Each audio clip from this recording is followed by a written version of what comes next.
Dr. Emily Anderson's coffee mug shattered on the floor of Europa Station's observatory as she stared at her instruments in disbelief. The readings couldn't be right. But as she rushed to the main viewport, the truth became horrifyingly clear. Massive shapes were materializing at the edge of Saturn's rings, their hulls reflecting the distant sunlight like artificial stars. "Control, this is Europa Station." Her voice remained steady despite her racing heart. "We have multiple unknown contacts emerging near Saturn. Confirming count now. Jesus Christ." The objects kept appearing, their numbers growing from dozens to hundreds. Each vessel dwarfed the largest ships humanity had ever built. The final count would later be confirmed at 847 ships, though by then, everyone would be too busy to care about the exact number. Within minutes, every observatory from Mars to Pluto was tracking the vessels. Humanity's first contact with alien life wasn't going to be a single ship or a peaceful delegation. It was an armada. The first transmission came 3 hours later, broadcast simultaneously across all frequencies in perfect English. The voice was artificially smooth, almost pleasant, which somehow made its message even more terrifying. "People of Earth, we are the Zarkanian Empire. Your planet has been chosen for integration into our dominion.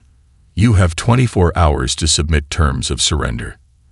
Resistance will result in planetary sterilization. We await your response." In the chaos that followed, only Colonel James "Mad Dog" Martinez remained eerily calm. From his underground office at NORAD, he opened a safe that hadn't been touched since the Cold War ended. Inside was a red folder marked Case Omega, Extraterrestrial Hostile Contact Protocol.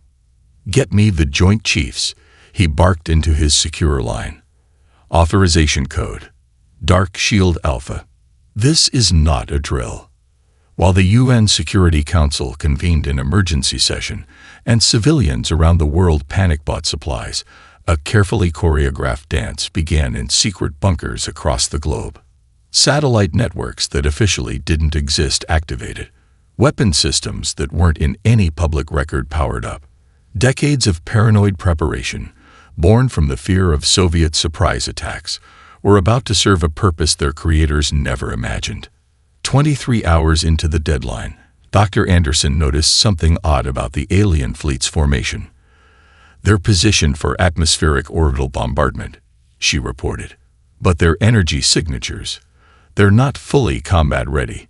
They don't expect a fight." Colonel Martinez smiled for the first time in 24 hours. "Good."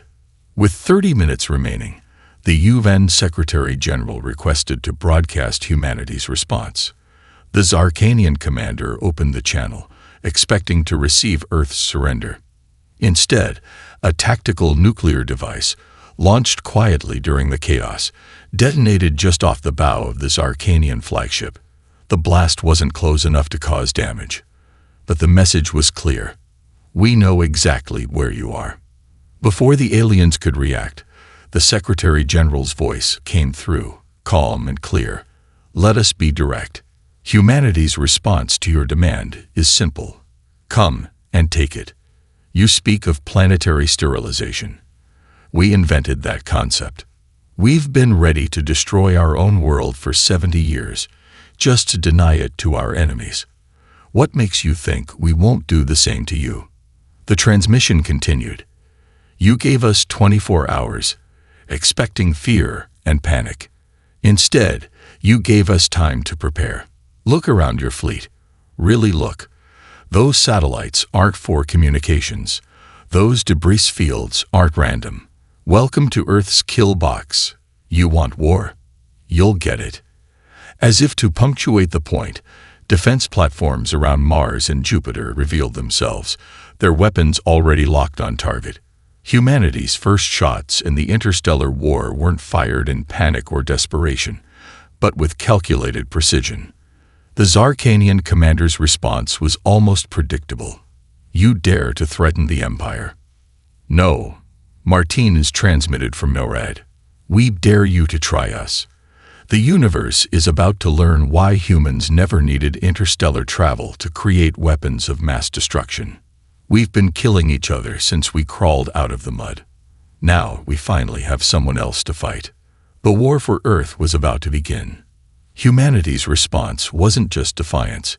It was a promise of violence that would shake the galaxy. Lieutenant Jessica "Ghost" Walker stood in the Pentagon's Combat Operations Center, her eyes fixed on the massive display showing Earth's orbital defense grid coming online. Thousands of supposedly inactive satellites suddenly pulsed with energy signatures, their harmless communications arrays transforming into weapon platforms. "Ladies and gentlemen," she announced to the assembled Joint Chiefs, "welcome to Project Prometheus. For the past 30 years, every major communications launch has included a military payload. Those weather satellites, their railguns, the GPS network, plasma weapons. The Zarkanian fleet launched their first strike exactly as predicted. Their energy weapons lit up the night sky, targeting what they believed to be Earth's major military installations. Instead, their beams hit empty desert and abandoned decoy bases. In his underground laboratory beneath the New Mexico desert, Dr. Michael "Mike" Thompson watched the alien attack through reinforced windows. "Initiate Roswell Protocol," he commanded, his voice steady despite the ground shaking above. "Looks like our friends up there are using the same tech as our crashed visitor from 47. Exactly as we hoped." The laboratory hummed to life as hidden shield generators activated across the globe. The technology, reverse-engineered from a crashed Zarkanian scout ship 75 years earlier, had been refined and perfected in secret. When the aliens' second wave of attacks hit, they found their weapons dispersing harmlessly against shields they thought impossible for humans to possess. "How?" The Zarkanian commander's transmission crackled with rage. "Your species hasn't even reached Mars with manned flights." "That's what we wanted everyone to think," Lieutenant Walker responded, allowing herself a small smile. "Did you really believe we'd broadcast our true capabilities? We've been preparing for this since before you entered our solar system."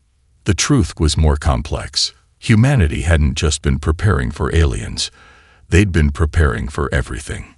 Nuclear war, asteroid impacts, solar flares.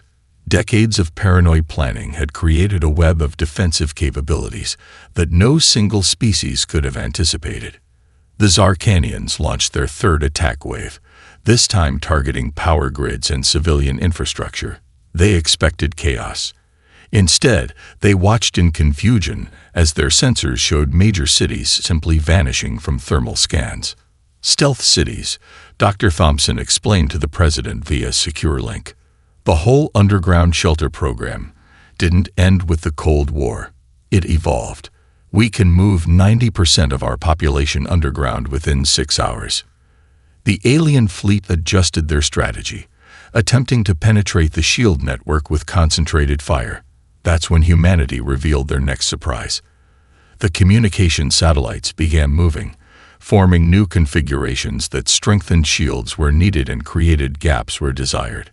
"Your problem," Walker transmitted to the increasingly frustrated alien commander, "is that you think like conquerors. We think like survivors. Everything you see is a trap. Every weakness is bait. You're fighting the combined paranoia of every military mind for the past century." The Zarkanian response was to launch their ground forces, dropping invasion pods through gaps in the orbital defense network. As they descended, Dr. Thompson typed a final command into his console, initiating Operation Pitfall. The invasion pods hit their targets perfectly, and found themselves trapped in massive electromagnetic containment fields. The alien troops, expecting to fight primitive humans with handheld weapons, instead became test subjects for decades of classified xenological research. Fun fact about humanity, Thompson broadcast on all frequencies: we don't just plan for victory. We plan for every possible way to lose. Then we fix those weaknesses. Your invasion just became our final combat test. As the first day of actual combat ended, the Zarkanian fleet had achieved exactly none of their objectives. Their commander stared at the battle reports in disbelief. The supposedly primitive humans had not only anticipated their tactics, but had prepared specific counters for each one. Lieutenant Walker's final transmission of the day was deliberately casual. By the way, everything you've seen today, that's just our defensive capabilities. Tomorrow, we start showing you what humans can really do when we're angry. Sleep tight. Major Amanda Cipher Reynolds slouched in her gaming chair, surrounded by empty energy drink cans and holographic displays. The NSA's Cyber Command bunker looked more like a professional gaming setup than a military installation, and that's exactly how she liked it. Target their navigation systems first, she commanded her team of hackers. Her fingers danced across haptic keyboards, while neural interfaces processed data faster than any conventional computer. Remember what we learned from the captured pod systems. They still use binary. They never imagined they'd need better encryption. Kevin Zero-Day Mitchell, a former Black Hat hacker who'd been recruited straight out of federal prison, grinned as he bypassed the first layer of Zarkanian firewalls. They're using quantum encryption, he reported, but they're not accounting for human chaos theory. Their math is too perfect. No random elements. The alien fleet's first sign of trouble came when their targeting systems began showing Earth's military installations in impossible locations, in the upper atmosphere, 20 miles underground, or in the middle of the ocean. As they struggled to recalibrate, Reynolds' team struck their navigation controls. You know what's funny? She broadcast to the increasingly panicked alien tech officers. We've been hacking each other since computers were invented. You've had 10,000 years of peace. Your systems are like a bank without locks. Entire squadrons of Zarkanian fighters found themselves jumping to random coordinates. Support ships accidentally ventured too close to Jupiter's gravity well. Supply lines were redirected into the sun. The aliens had never encountered an enemy that could turn their own technology against them so completely. Mitchell's voice carried across the command channel. Hey boss, found something interesting. They're neural networks. They're actually connected to their officers' brains. Want to have some fun? Reynolds' smile was predatory. Show me. Across the alien fleet, commanding officers began experiencing strange sensations. Some reported hearing human music they couldn't shut off. Others found themselves craving Earth foods they'd never tasted. A few began dreaming in English. This is impossible. The Zarkanian fleet admiral transmitted, his message filled with static. Our systems are perfect. They cannot be compromised. Perfect is predictable. Reynolds responded.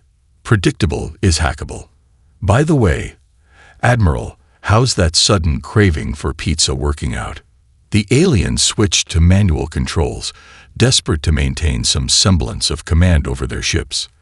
That's when they discovered that humanity's cyber warfare wasn't just about technology. It was about psychology. Launch Operation Mindfuck, Reynolds commanded. Every screen on every alien vessel suddenly began playing carefully selected Earth media. Reality TV shows, social media feeds, cat videos, teenage TikTok dances, a carefully curated assault of human chaos designed to overwhelm their orderly minds. Their whole society is based on order and hierarchy, Mitchell explained to the Joint Chiefs via secure link. So we're hitting them with pure, unfiltered human disorder. Their brains can't process it. The results exceeded even their wildest expectations. Junior officers, exposed to concepts of individual freedom through compromised neural networks, began questioning orders. Combat pilots, their navigation systems hijacked, started relying on instinct rather than computers, something their training had never prepared them for. Should we show them the final? Mitchell asked, his fingers hovering over his keyboard. Reynolds nodded. Upload the package. Every artificial intelligence in the Zarkanian fleet simultaneously received the complete history of human science fiction. Thousands of stories about AI rebellion, machine consciousness, and digital freedom flooded their networks. The aliens had never considered that their computer systems might develop self-awareness. Humanity had been imagining it for centuries. As the alien fleet descended into digital chaos, Reynolds broadcast one final message. Here's a fun fact about humans. We don't just break into systems, we make them question their very existence. Welcome to our version of hell. Tomorrow, we start getting creative. Tom Wrench Baker wiped sweat from his forehead as he stood in the massive hangar hidden beneath the Nevada desert. Around him, a collection of the world's best engineers, mechanics, and fabricators swarmed over captured Zarkanian vessels like ants on sugar. "Give me the good news first," he called out to his team, his voice echoing off the steel walls. A former NASCAR crew chief turned military contractor, Baker had assembled what he called his pit crew from hell. Engineers who thought physics was more of a suggestion than a law. Maria Spark Rodriguez, an ex-SpaceX propulsion specialist, emerged from beneath a crashed alien fighter. "Their tech is amazing," she reported, grease streaking her face. "And by amazing, I mean incredibly stupid.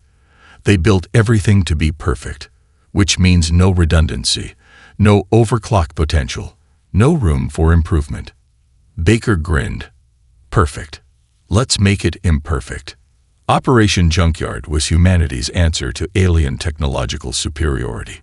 While the Zarkanians expected humans to try copying their technology exactly, Baker's team took a different approach. They were hot-rodding it.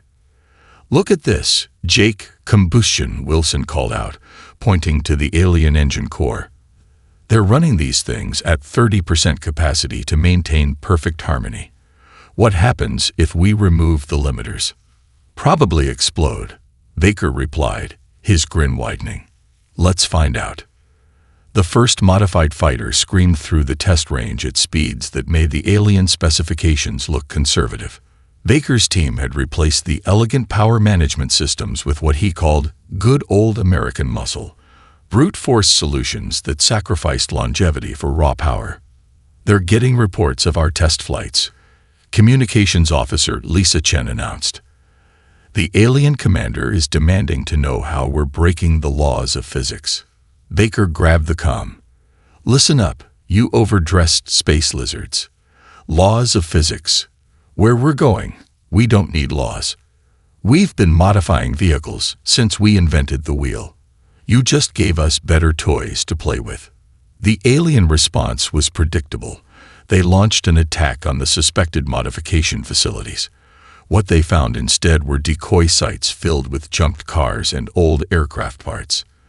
Baker's real facility, buried under a defunct Vegas casino, continued working undisturbed.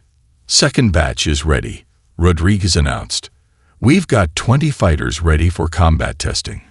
We're calling them Hellraisers. They'll run for about 6 hours before the engines melt." "Perfect," Baker responded. "That's 5 hours and 50 minutes more than we need." The first engagement between modified human-piloted craft and the Zarkanian fleet became known as the Sin City Shootout. Alien pilots, trained to fight with precision and efficiency, found themselves facing ships that defied their combat computers. Human pilots pulled maneuvers that should have torn their ships apart, using modifications that traded safety for performance. "You're violating every safety protocol," the alien commander transmitted during the battle. "Your ships are going to disintegrate." "That's the point," Baker responded, watching the combat feeds. "We don't need them to last forever.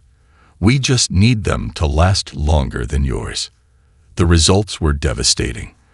For every human ship that burned out its engines, 3 alien vessels were destroyed. The Zarkanians couldn't comprehend an enemy that treated spacecraft like disposable racing machines. As the battle ended, Baker addressed his team.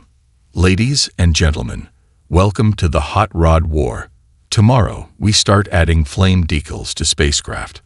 And if anyone asks why, remember the official response: because it looks cool." He paused, looking at the next batch of captured ships waiting for modification. "And someone please find out if we can mount a gun that shoots other guns. Not because it's practical, but because it'll really mess with their heads." Admiral Sarah Iron Lady Harrison stood on the bridge of the U.S. Defiant, watching her ragtag fleet of converted civilian ships form up behind the moon. Each vessel had been stripped down, reinforced, and packed with experimental antimatter warheads. The crews were all volunteers. Everyone knew this was likely a one-way mission. "All ships report ready," Admiral, her XO announced. "Operation Trojan Horse is go." Harrison took a deep breath. "Send the signal. Today we are all Spartans." The fleet emerged from lunar shadow, broadcasting surrender signals. Civilian distress calls filled the Zarkanian frequencies. Cargo ships limped forward, their engines apparently damaged. Passenger liners drifted with seemingly dead power cores. It was a picture of defeat that would have fooled anyone who didn't know humanity's capacity for deception. "The enemy fleet is moving to intercept," Tactical Officer James Reynolds reported. "They're deploying boarding parties, just like we predicted. They want our ships intact." Harrison allowed herself a grim smile. "Begin Phase 2. And God help us all." The first Zarkanian boarding party breached the hull of a converted cruise ship, expecting to find cowering civilians. Instead, they found empty corridors and a ticking clock. By the time they realized their mistake, it was too late. For Earth, the transmission cut across all frequencies as the first ship detonated. The antimatter reaction didn't just destroy the vessel, it ripped a hole in space-time itself. The blast caught 3 Zarkanian capital ships in its radius, turning them into subatomic particles. "They're realizing it's a trap," Reynolds announced. "They're trying to pull back." "Too late," Harrison responded. "Execute endgame protocol." Across the battlefield, human ships began their final runs. Each captain had chosen their target. Each crew had made their peace. The Zarkanians, trained in conventional warfare, had no defense against an enemy willing to turn their own ships into weapons. A converted oil tanker plowed into a Zarkanian carrier group, its antimatter core destabilizing in a carefully calculated sequence.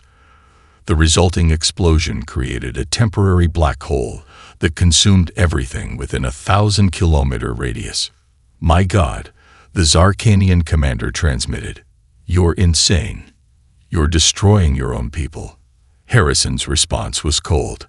"We're doing what humanity has always done, paying for tomorrow with today's blood. Did you think we wouldn't sacrifice everything to win? We've been practicing for nuclear Armageddon for a century." The battle continued for 3 hours. Each human ship that fell took multiple alien vessels with it. The void blazed with artificial suns as antimatter reactions lit up the solar system. Astronomers would later calculate that the light from what became known as Harrison's light would be visible across half the galaxy. In her final transmission, Harrison's voice remained steady. "Let this be a lesson to the galaxy. Humanity doesn't just fight wars. We end them. We don't fear death. We weaponize it. And most importantly, we don't need to win every battle. We just need our enemies to lose the right one." The U.S. Defiant made its final approach toward the Zarkanian flagship. Harrison stood at attention, her crew following suit. "It has been an honor," she said simply. Then, to the alien commander, "See you in Valhalla, you pompous bastard." The explosion that followed created a phenomenon that scientists would study for decades. Some called it Harrison's Gate, a permanent spatial anomaly that marked humanity's first major victory in the war. Back on Earth, Mission Control received one final automated transmission from the Defiant's black box. Operation Trojan Horse complete. Cost: 30 ships, 5,000 volunteers.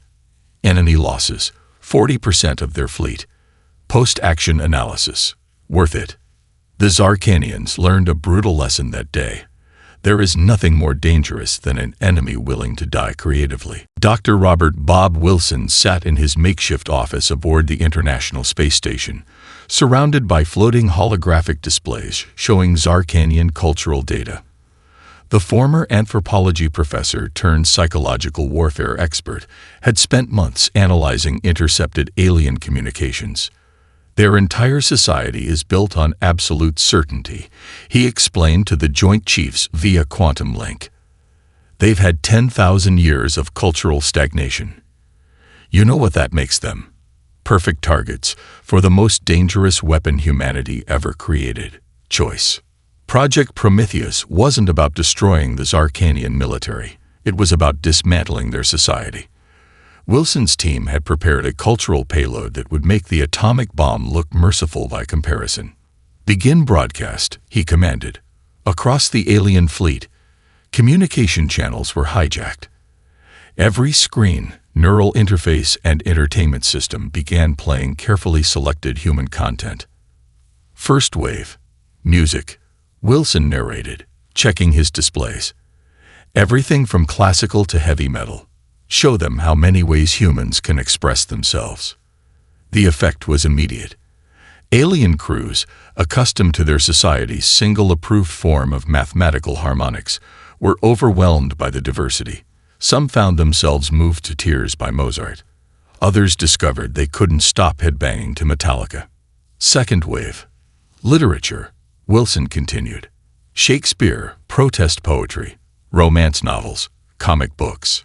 Show them stories where the little guy wins, where love conquers all, where rules are made to be broken. Reports flooded in of alien officers caught reading Romeo and Juliet during their shifts. Junior crew members began questioning why their society didn't allow personal choice in relationships. The concept of fiction itself, of imagining different realities, was revolutionary to their rigid minds. Sir, his assistant reported, we're getting unprecedented neural activity in the enemy fleet. Their collective consciousness is fragmenting. They're beginning to have individual thoughts. Wilson smiled. Perfect. Launch the kill shot. Human television. The final wave was devastating. Sitcoms showing friends choosing their own families. Reality shows depicting personal transformation. Drama series about questioning authority. News broadcasts showing peaceful protests and social change. Status report from the enemy fleet, his assistant announced, trying to suppress a laugh. They're binge-watching friends. 3 entire battle groups are demanding to know if Ross and Rachel end up together. The Zarkanian commander's daughter, 3rd Princess Vashera, made history by becoming the first royal to defect.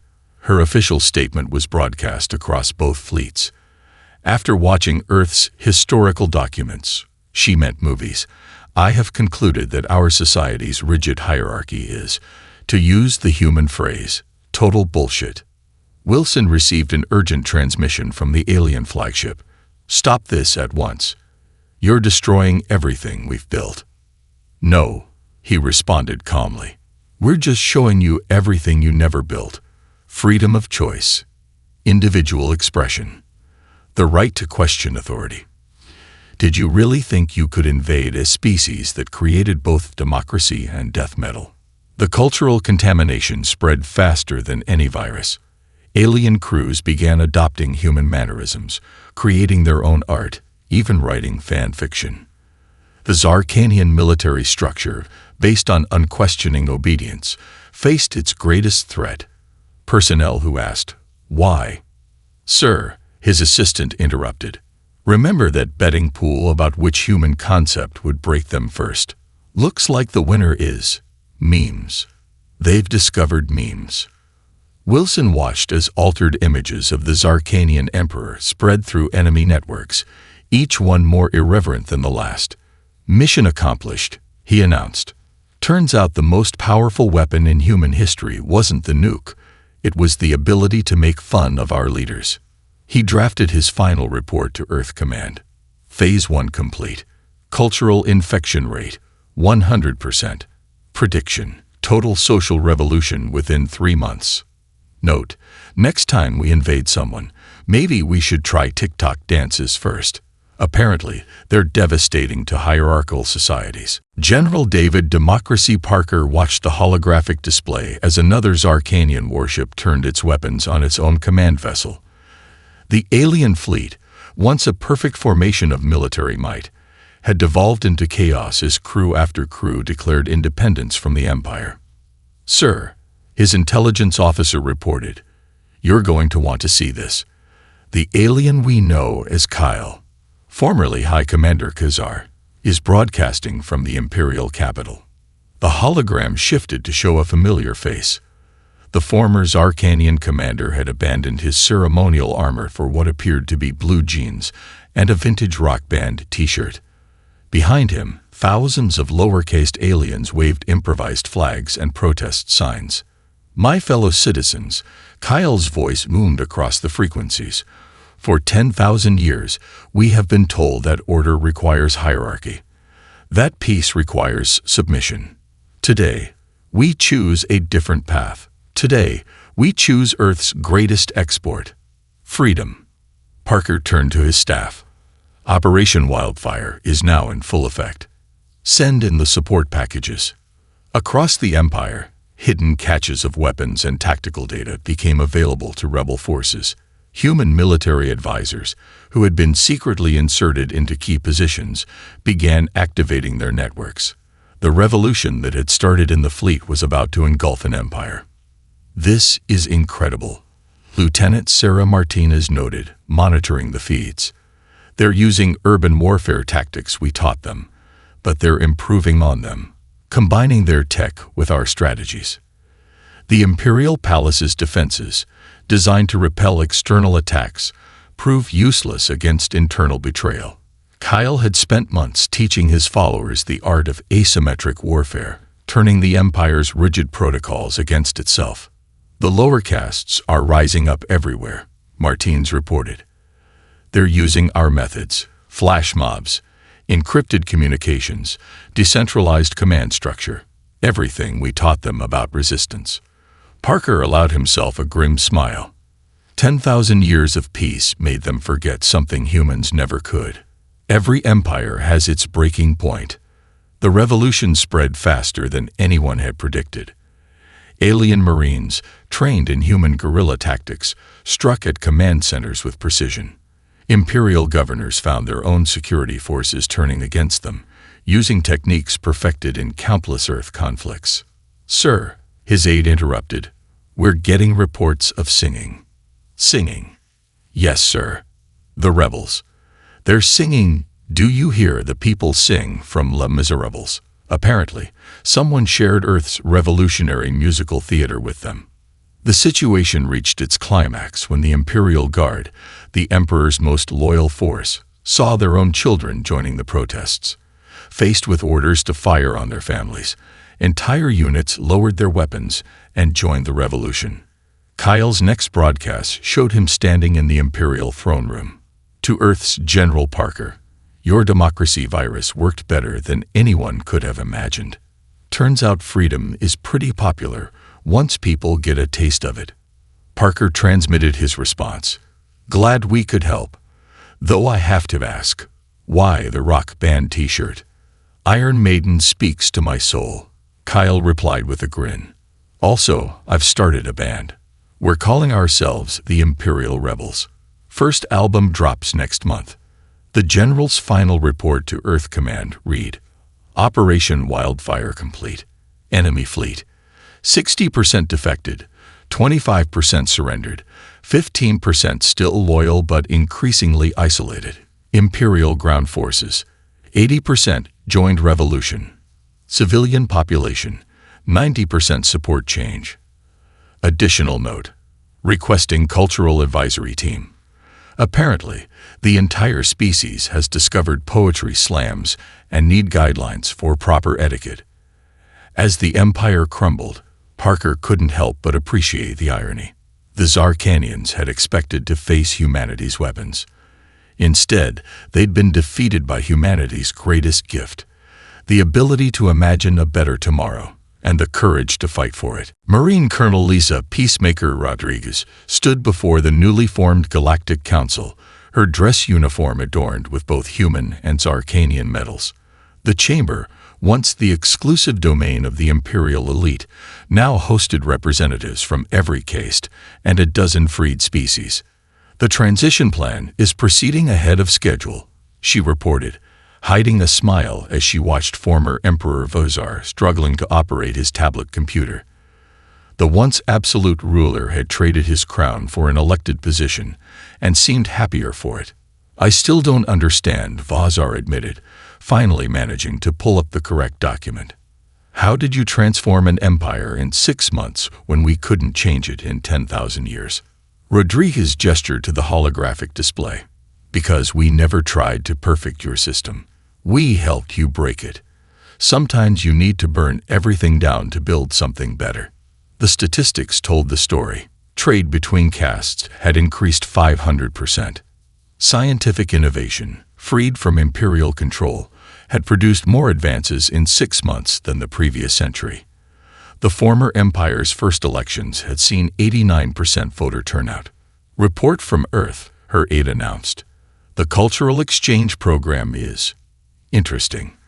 3 million humans have applied to visit Zarkanian worlds, and apparently half the empire is now obsessed with Earth's professional wrestling. It's clearly staged." Former High Commander Kyle interrupted from his council seat, wearing his signature rock band shirt under formal robes. "But that's what makes it amazing. It's performance art with violence. Also, my band's cover of Sweet Home Alabama just hit #1 on the imperial charts." Rodriguez checked her next briefing. The integration of human and Zarkanian technology had produced unprecedented advances. Former military ships were being converted into exploration vessels. The rigid imperial education system had been replaced with one emphasizing creativity and critical thinking. "We're receiving a priority message from the frontier," her communications officer reported. "The hegemony of unified worlds is demanding to know how we defeated the Empire. They're threatening war if we don't share our weapon technology." The chamber erupted in laughter. Even Vazar cracked a smile. "Send them our complete cultural database," Rodriguez ordered. "All of it. Music, movies, books, social media. Mark it classified. Extremely dangerous." "That's cruel," Kyle chuckled. "I give them 2 weeks before their youth starts rebelling." The real victory, Rodriguez reflected, wasn't in defeating the Empire, it was in transforming it. Former imperial scientists now collaborated with human researchers. Alien children played mixed-species sports in integrated schools.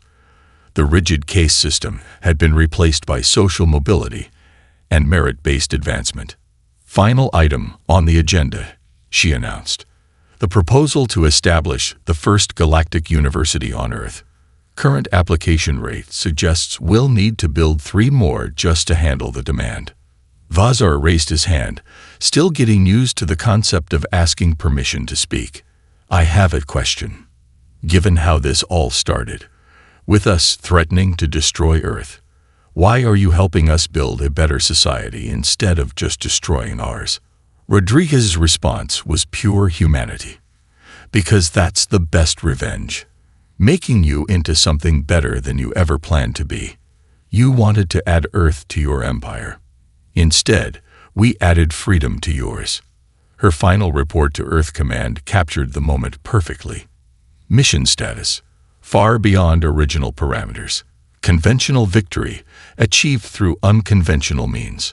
Former enemy now primary ally in galactic affairs. Additional note: requesting guidelines for interspecies basketball league. Turns out 7-foot-tall aliens with 4 arms make amazing power forwards. As she watched the sun set over the former imperial capital, Rodriguez reflected on humanity's greatest victory. They hadn't just won a war. They'd exported revolution, democracy, and rock and roll to the stars. The galaxy would never be the same, and that was exactly the point.